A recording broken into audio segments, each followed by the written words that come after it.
Recently, over the last few months, my team and I have been building out a lot of AI hyper-automations where we've come into companies and found ways to leverage AI and advanced automations to genuinely make operations autonomous. And one of the biggest places we've been doing that is by building custom-trained conversational AI to handle tasks like appointment setting, answering questions across all their channels, handling custom voice AIs on their telephone lines, and a number of other ways to do that type. And something I've run into is how can I actually start to leverage these things in my personal life the way that I'm doing it for these companies? And so while AI is an extremely powerful asset, a lot of people aren't using it correctly. And this is because despite the fact that over 55% of Americans are using AI, it's not used correctly in its average day-to-day life. And so the best way to think about it, and there's a lot of research behind this by people like Google DeepMind and Microsoft, and a lot of work has been put into it. The idea is you don't go to a generalist and expect them ever to be as talented as a single expert. And similarly, you can't expect that from AI. AI needs to be hyper-specialized into one task to be extremely good at it. And what makes it more powerful is if you put that alongside a team of AI agent experts and they work together to handle tasks more effectively than any generalist AI ever could. And so I wanted to see if I could build one of these small AI teams to help hyper-automate my life. And so there's a lot of time that I lose on a daily basis to day-to-day tasks, data entry, management, answering questions, emails, SMS texts, and a number of other things.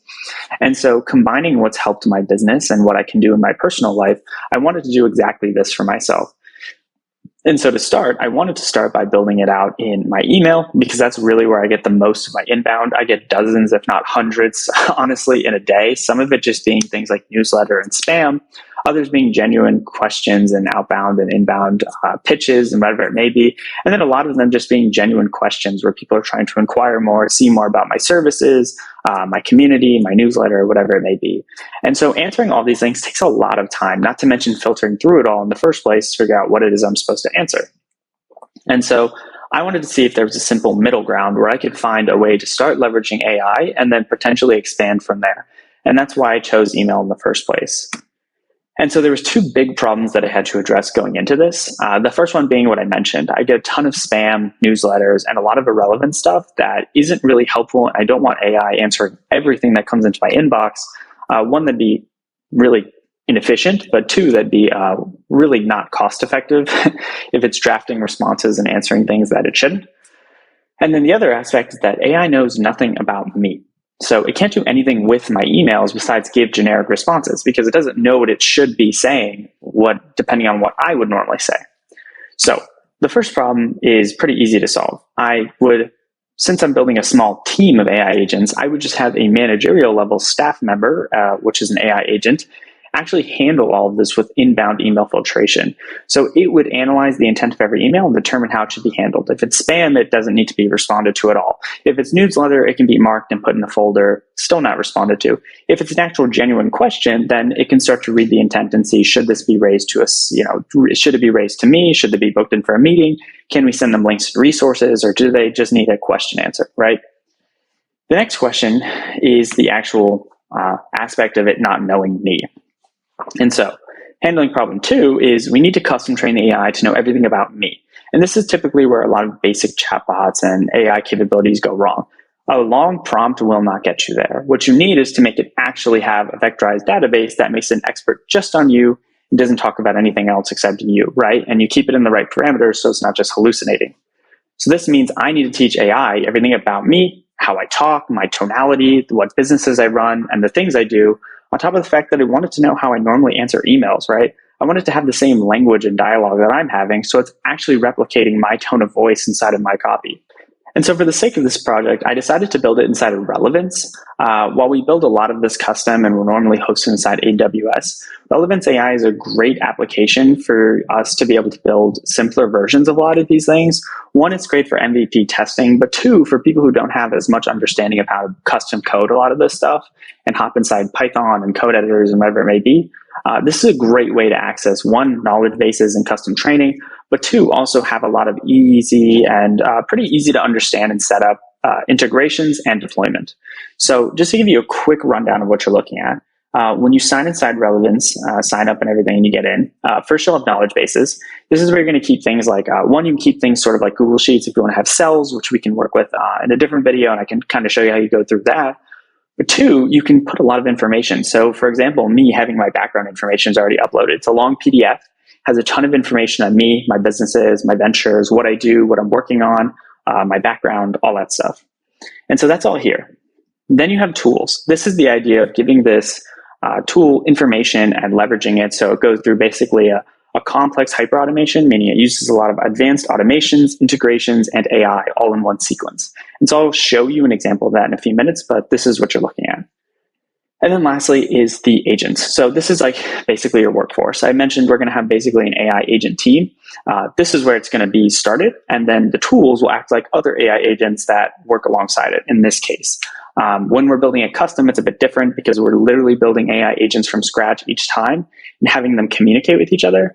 So this is a bit different, but it still works somewhat similarly. So for the sake of this one, we're going to be using the inbox manager. So you could just go here. It's kind of an easy way. This is us showing kind of what you look at the feed. But for the sake of this video, let's start with what we'd see in the settings when we're building it. So real quick, just to show you what you're looking at, you have base instructions. This is like if we're telling the one managerial AI agent, hey, you are Scott Caputo, here's what you have to do. Here's some basic rules to follow. And then here's the actual rules of like how you should be writing, tonality, things like that. And again, it'll have examples, so it doesn't really need to follow this strictly, but it is good to give it some context of what to do and what not to do. Then you have an edit flow builder. So inside the flow builder is actually going to be where you handle conditionals. So as I mentioned, when we're doing this, we're actually trying to weed out a lot of the stuff that we shouldn't be responding to. That's really what we want the inbox manager to determine. So at its starting point, we wanted to read the email. And so it's literally like writing to the AI model that we've selected, which I think we're using GPT-4o right now. And we're telling it, hey, read the email and decide whether it's spam or inquiry or other. Then the condition is, if it is spam, do nothing else. For everything else, proceed and keep going. So at this point, you can then kind of the break off where one is stop, one is keep going. And when it's not spam, it's going to keep going. And so in that case, now write the email back to the user using the write email tool. So this is where we've written a tool, like I said, basically like an AI agent externally. And we're saying now hand it off to them because it's time for them to respond to everything. And then lastly, use that email content to create a draft back to the user, which is another tool. So now that we have that out of the way, let's go back and take a look at what we're actually doing. The label tasks doesn't actually do anything actionable in the system. What it does do is it allows us to track what is the AI thinking. So this is more like benchmarks for us to follow. Like we can see reading emails and output. We can see deciding what to do, writing email and setting up draft as an output. And you'll see that in just a bit, but this is really helpful for us to understand if it's working and what it's thinking when it's doing it. Now, the most important part is the tools. We've told it what to do. It knows what it's doing. And now we have to give it the information. Like we have to equip it with the skills to do what it needs to. And this is like the idea of it is like an AI agent and it's handing it off to different AI agents to do certain tasks that they're really good at. So I have these open. We're going to start in the personal email writer. No, we'll start in the email draft creator actually. And so this is what you see in tools, okay? And this is going to be where the knowledge is. There's none on this one because that's not the point of it. You'll see it in the other one in a second. And then you have user inputs. So this is where we're actually getting all the information out, right? We're going into this and we're getting the subject, we're getting the email contents, and the email address. This is also important because when we return the information, we're using these same things, right? We're basically using our own email content, our own subject, and then returning the same email address so we can draft a response to whoever's written it. And so this is going to be super important.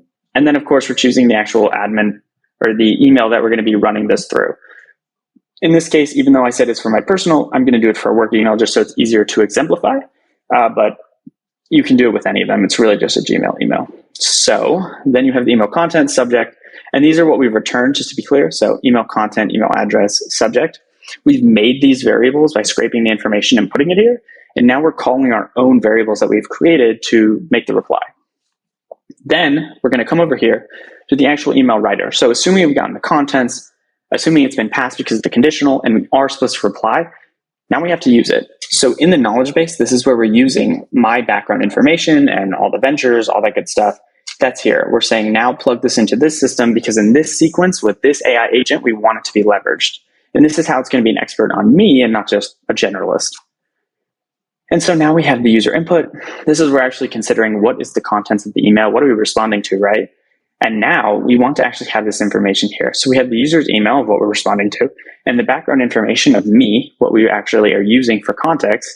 And now we have the services that I typically do. So I run a newsletter and I run a community where I talk just about everything growth. I talk tech, AI, growth marketing, and everything else behind what's driven for me and my clients over 1 billion impressions, over 300 million in attributed revenue, and over 250 clients and counting. And so I share all of that here. And typically, if I have a way to help them, it's usually through resources that I've created in this ecosystem. So that's typically what I'm leading with pushing. Now, if someone needs a more advanced AI or hyperautomation service, we do have a firm, Black Box Theory, where we're building it. So every once in a while, if they really do look like they qualify, we can push them down that funnel instead. And then lastly, I just have some basic background rules where I'm telling it what to do. Now, this is also where I'm choosing an LLM. And so this is powerful because if you have multiple or you have ones that need to search Google in between, you can set them all up separately. And that's also a benefit of having multiple AI agents in an ecosystem because they don't have to be running on the same backend. So super helpful. That's what it looks like. Now we're going to actually check it out and I'm going to show you how it works. Okay, so I just hopped over to my personal email to basically send an email over to the Black Box Theory email and give you guys an example of what it looks like. And once I do, we're going to send it over, hop over to the other email, show the response. So sent, I'll just do it live so you guys can see it. We're going to come back over here and we're going to go to the actual tool. Whoops, let me do it here. And let's just go here. And now we're actually going to be assuming that we're getting the email, right? So I'll just refresh. Okay, so I've sent the email. It's been received in the other inbox. And now we're sitting over here. So you can see it already performed the steps. So this is exactly what I had sent over there. And now I'm drafting the response, right? This is it telling it. It said reading the email and it's determined that it should respond. Now it's saying 2 steps performed in the background. So we can look, we can say it's tagged with reading email and deciding what to do. Now it's actually looking at what has been sent, right? This is what we sent over here. It's analyzing this and writing it right in front of us. So let me move it over. And so now I'm just sitting here basically watching it run, think about the information, and draft an email for me to respond with. Now, the even more powerful part is I'm just doing it this way to draft it because I want it to let me check before it answers anything. But once I feel comfortable and confident in the responses, I can, of course, actually automate this step as well. So I can take my hands off of the inbox entirely and have it manage it all for me. So I never have to touch it again. Okay, so it's done actually running this, and now we can take a look at what it did. So we left off here. We said it read the email. It was deciding what to do. It said use personal email writer because it did determine that it should respond. It used create the email draft. So that's great. And then it tagged with setting up the draft, right? And so it says, again, it tells us in public because we've tagged all this. This is the information where we ask for updates, which is why we get to see what's going on. So this is super helpful. And now we say, I've drafted a response to Dan's email. Here's what it looks like. And so you can see it says, hey, Dan, thanks for reaching out and for the kind words about my content. And so it answers the question, said, yes, I work with it. It tells a lot of information on the background. And it says, if you have any specific projects in mind, feel free to share more details and I can discuss it.